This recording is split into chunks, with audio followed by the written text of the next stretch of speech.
এই নেতৃত্বর আসনটা খুব গুরুত্বপূর্ণ, অনেক অনেক গুরুত্বপূর্ণ।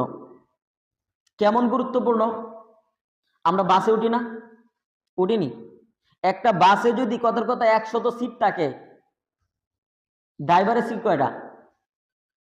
ড্রাইভারের সিট থাকে একটা, আর যাত্রীদের সিট কথা কথা 150 নিচে তো থাকে না।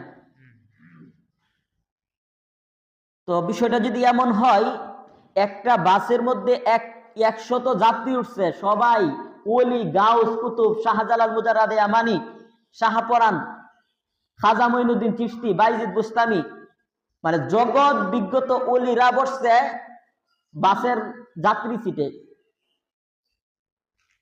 আর চালকের যে আসনটা, ওই আসনটার মধ্যে একটা মদখোর, গাঞ্জাখোর তুলে দিলে ওই বাস কি গন্তব্য পর্যন্ত পৌঁছতে পারবো?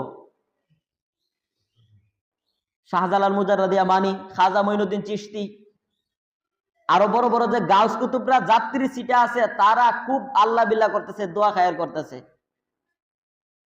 কিন্তু চালকের সিটে কি আছে? মদখোর, তার মাথা ঠিক নাই, মাতাল।